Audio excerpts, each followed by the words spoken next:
Okay, let's dive right into this. Welcome to today's Explainer, where we're decoding the massive geopolitical and technological shifts that are literally rewiring global trade right before our eyes. Now, we're looking at a period of unprecedented volatility right now. But, as we're going to unpack today, all that chaos you see in the headlines, it often masks some incredibly powerful structural growth underneath. I mean, just look at the single staggering number.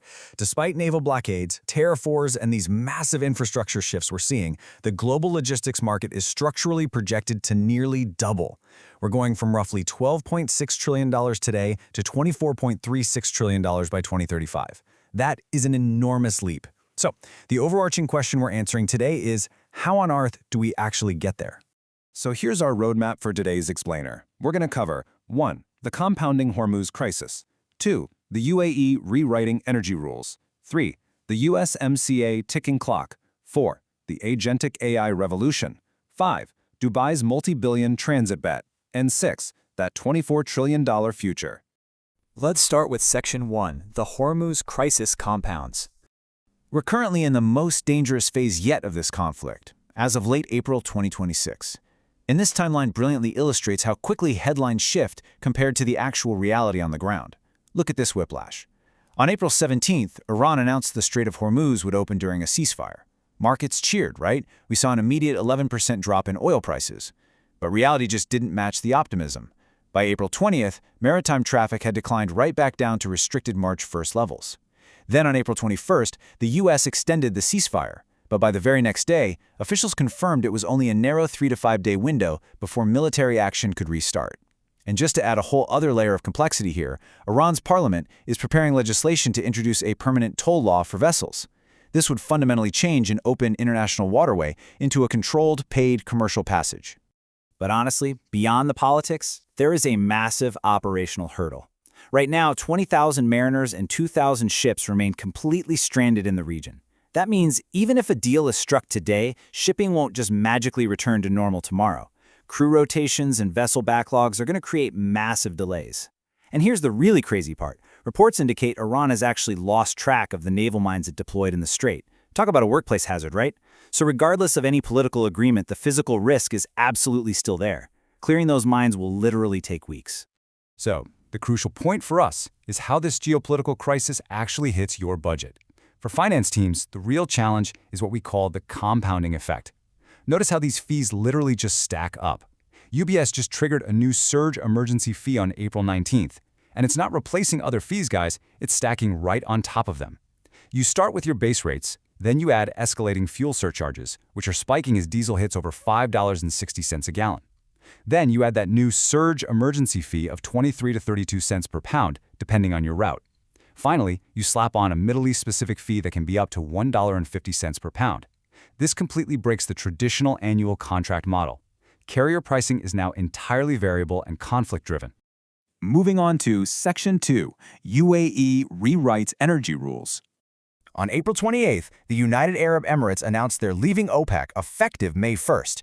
Now, to understand why this is such a big deal, look at the gap in these numbers. Before this, the UAE was capped at a production quota of 3.2 million barrels per day, but their actual unconstrained capacity is a massive 4.8 million barrels per day. Now, right now, because the Strait of Hormuz is restricted, this doesn't actually change much immediately. But once that conflict subsides, the UAE's ability to unleash that unconstrained capacity becomes arguably the single most important variable in energy cost models. They're positioning themselves as a global swing producer, which means global energy markets are about to become much more fragmented and volatile over the long term. All right, Section 3, the USMCA ticking clock. We are fast approaching a massive July 1 decision point. On July 1, 2026, the United States, Mexico, and Canada have to decide whether to extend the USMCA. And as this quote perfectly captures, there is some serious anxiety across the business community right now.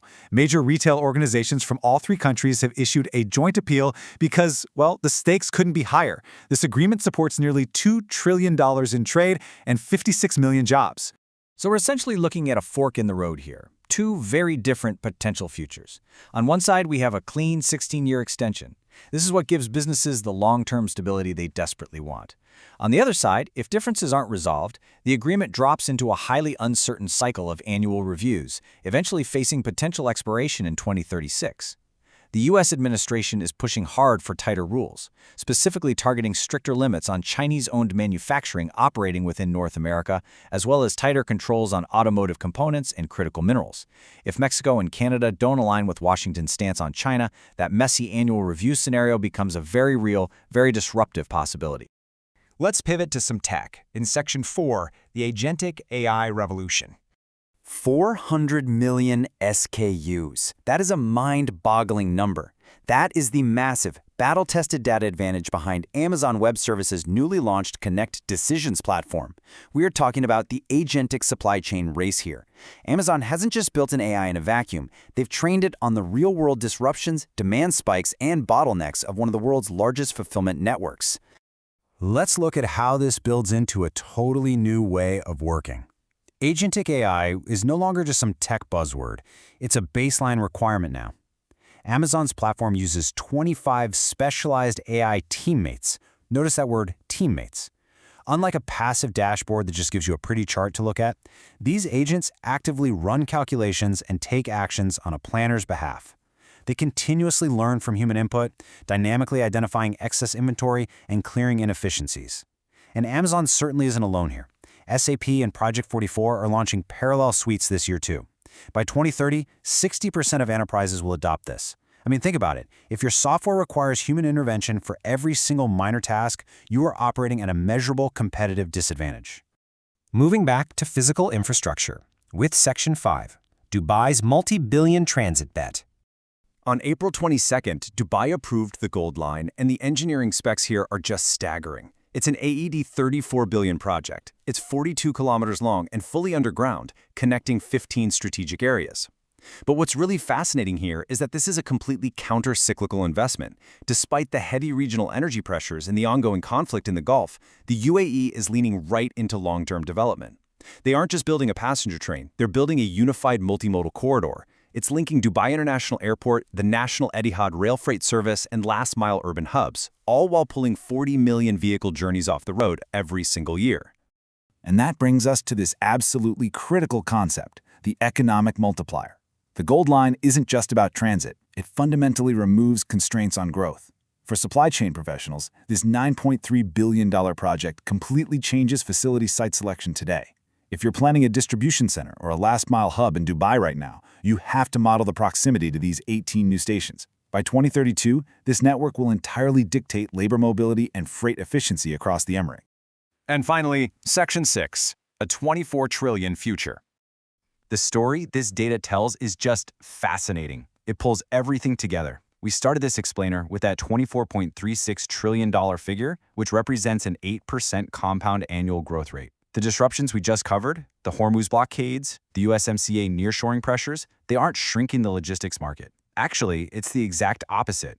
Fragmentation and disruption multiply the demand for logistics. Moving goods across a messier, more segmented, politically divided world requires more nodes, more specialized defense logistics, massive infrastructure booms in modernizing countries like India, and obviously, the adoption of agentic AI just to manage all that new complexity.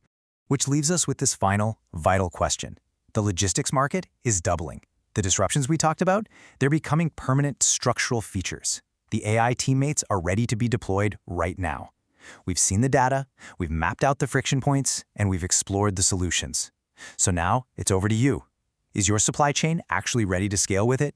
Thank you so much for joining me on today's explainer, and I highly encourage you to take these insights straight to your next strategic planning session.